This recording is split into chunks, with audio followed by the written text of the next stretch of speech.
can see how much snow there is down here. It was blowing a blizzard and drifting, so it's just blown up everywhere. Although the coverage is quite low because it's drifted, where it's blown up into these big sort of drifts, it's just unbelievable.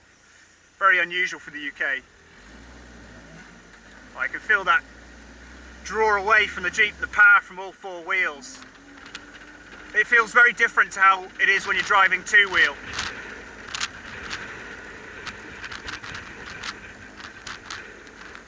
Smash through some of this without going in the freezing cold river by the side there.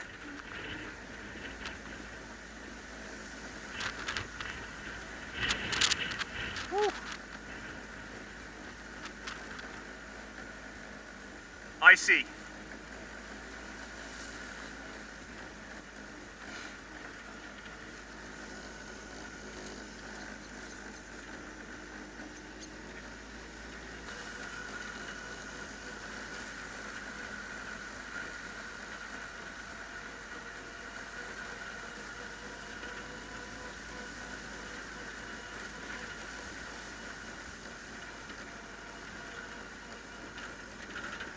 Any wires across? This is where I need my wire cutter in case the farmer hasn't taken down the wires here.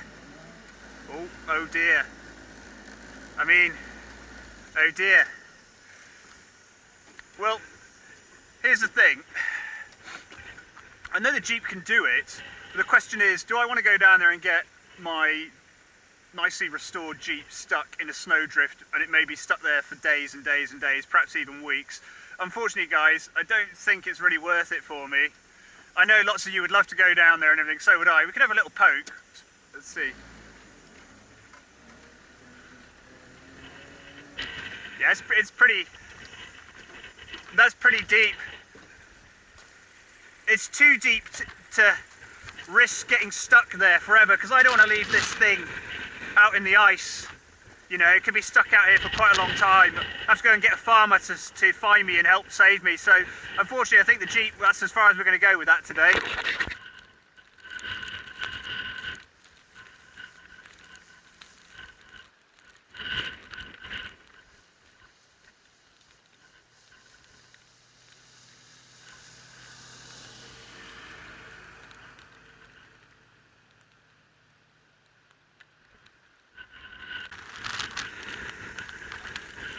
I know what you're going to say. You're going to say you didn't try hard enough, and the Jeep can easily go through that. So I bought a shovel. We can have a look. We can see what happens anyway. Let's get the screen down, I think, so we can see a bit better. Bought a delineator with me as well, so we can check that out. Right. Screen. As long as it doesn't blow itself over. Right. Up you come. There you go. Screen down. Jeep's really getting a workout for its money today. You can hear that this one's leaking at the moment. The little paddle which is in there, the little plastic piece, I left it as the original one. I usually replace them, but I decided to leave that as the original one, and it's leaking, so I'm going to have to replace that. We've got some pretty blizzardy conditions here, so let's see how far we can get in a World War II Jeep. Hopefully, I'm just checking, see if it's recording correctly. Yeah, right. Let's see. Let's be a bit more brave with it. Underneath is a hard road, so you know it's not like it's mud or anything like that. So.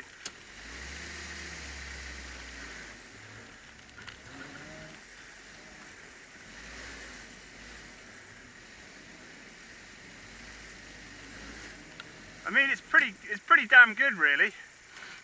These drifts can get in and it can get out. Those drifts are pretty deep. They don't look particularly impressive on the camera, but when you can look down there, you can see how deep that is. It's pretty deep. I mean, you could easily ground it here. We can try a bit more and see how far we get. End up digging it out a little bit. You see, I've never done any sort of off-roading or digging or anything like that, you know, so I don't know how far you can push the Jeep, really. It's probably not the best idea to try it out, but then again, maybe it is, you know. If you've got a Jeep, you might as well enjoy it a bit. Yeah, she's starting to bog there. Oh, there's a tractor behind me. That's helpful. There we go. The tractor will make a way and then I can get through that way. See, he's got the right idea. There's a good girl.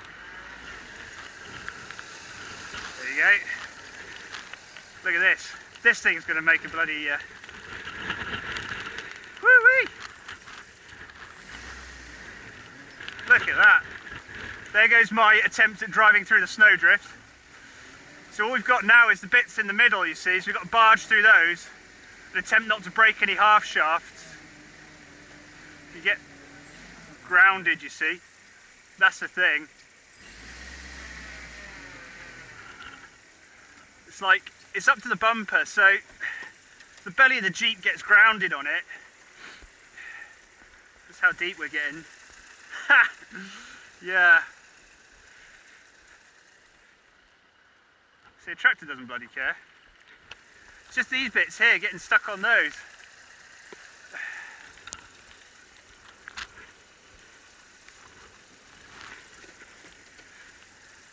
Let's have a look.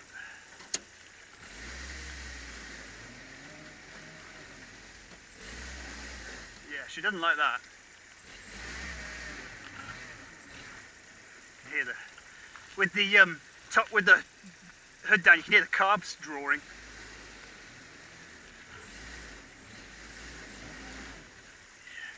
I think the drifts are just a touch too tall. Yeah, like that. Let's go. Yeah, I have to dig her out now. Just a touch too tall for us, unfortunately. Not on the rear.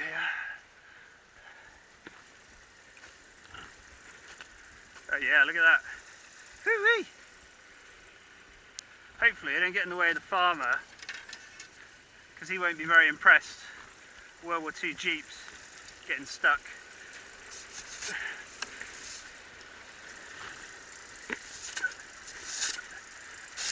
Look at that. Wow. It's logged in there.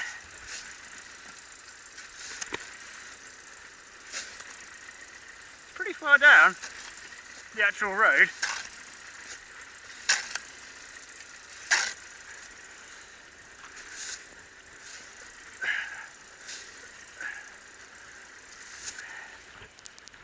Ugh. That's how beached you end up, doesn't it? Woo.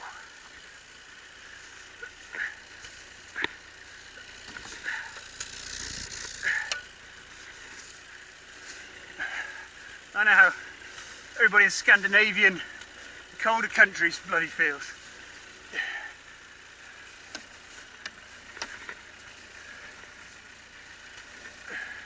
Aha! I'll take that.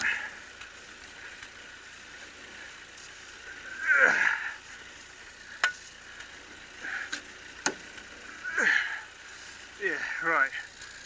I don't think that's going to have done much, but it might need a bit more work. I'll probably turn the camera off for that.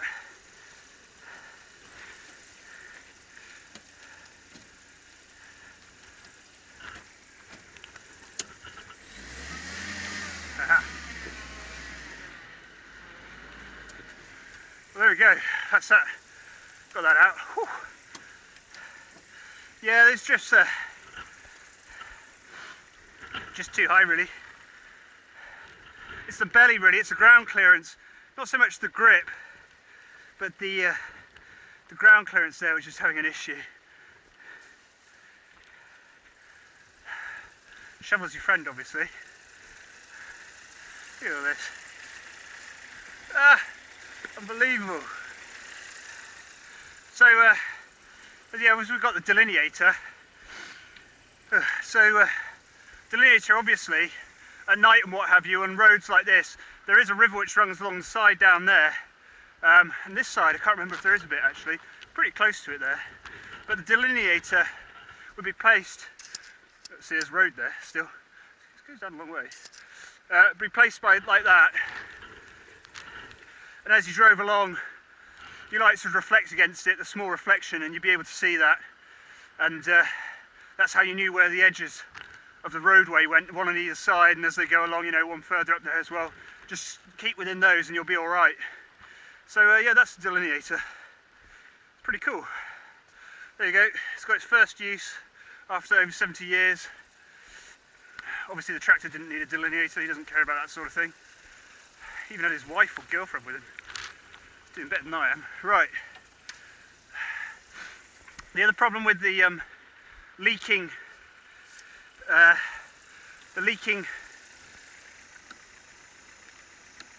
wiper motor is that it's leaking vacuum air. So now my mixture for the engine is off, and you can hear it is puttering quite a bit actually today, which is more than usual, and it's because the mixture is off. So I'm definitely going to have to sort that out, open it and change the flap on it. It's very cold as well. It's a bit of choke stops it. Right then, let's get you back out of here.